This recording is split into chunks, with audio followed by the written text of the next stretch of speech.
Il y a quelque temps, nous avions parlé de l'incendie qui avait ravagé une partie de la ville de Trois-Rivières, au Canada, au Québec. Cet épisode vous a fait beaucoup réagir puisque vous avez été nombreux à nous laisser des commentaires, des messages sur les réseaux sociaux, mais aussi sur Spotify. Et vous nous avez parlé, pour certains d'entre vous, d'autres événements qui se sont passés à travers la belle province québécoise. L'un d'entre eux a particulièrement retenu notre attention. Il s'agit du grand feu du Saguenay. La Fabrique Audio présente La Petite Histoire.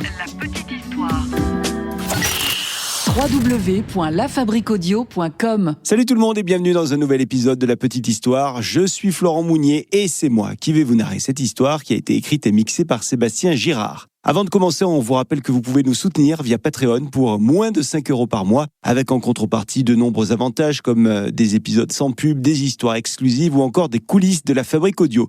Donc si vous souhaitez nous donner un coup de pouce, rendez-vous en description de cet épisode, on vous a mis le lien du Patreon.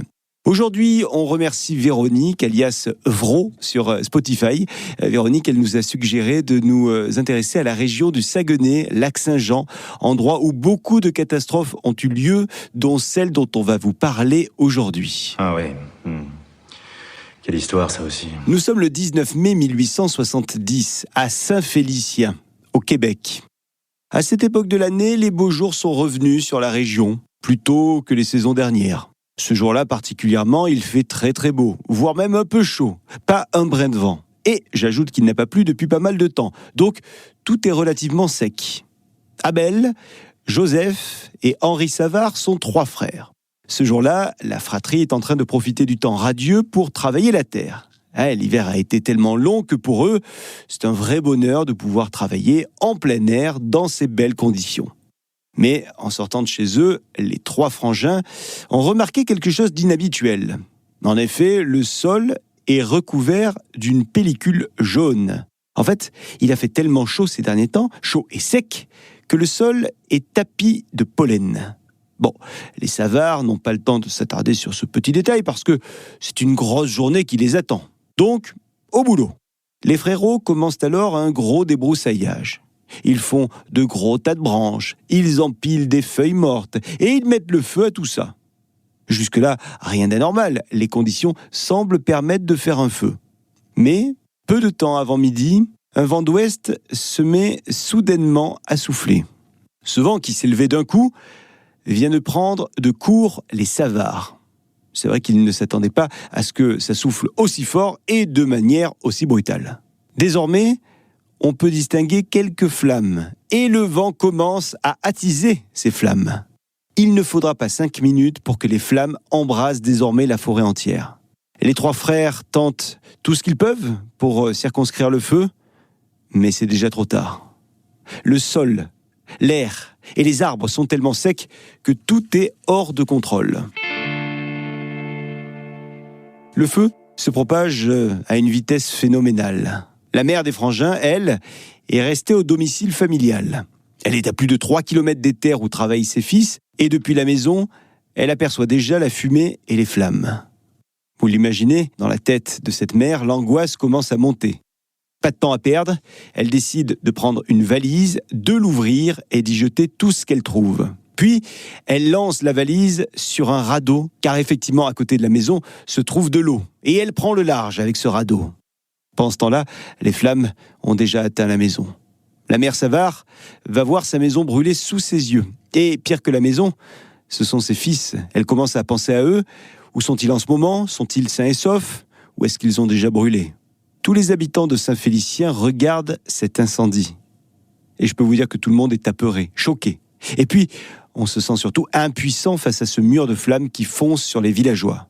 Je vous rappelle que nous sommes en 1870, donc pas de camions de pompiers à cette époque, encore moins d'avions bombardiers d'eau. Alors, beaucoup d'entre eux font comme Madame Savard, et ils embarquent ce qu'ils peuvent et se mettent à l'eau pour échapper à une mort certaine.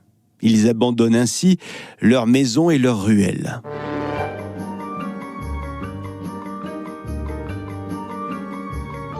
Les secondes, les minutes, les heures défilent, et le feu continue d'avancer. Le feu qui rase tout sur son passage, forêt, maison, bâtiments, tout y passe. Rien ne résiste au feu. On a beau être en pleine journée, tout est incroyablement rouge, comme si une grosse boule de feu irradiait. La fumée couvre désormais le ciel. La seule lumière visible provient des flammes. Beaucoup pensent que la fin du monde est arrivée, que c'est l'heure du jugement dernier. Chambord est un village qui se trouve à une 40aine de kilomètres du départ de l'incendie. Et les villageois de Chambord voient eux aussi le feu des voisins. Alors ces villageois sont d'abord étonnés de voir de la fumée au loin, sauf que l'étonnement va vite se transformer en panique. En effet, en un instant, les habitants voient le mur de flammes leur foncer dessus. Dina est une jeune fille.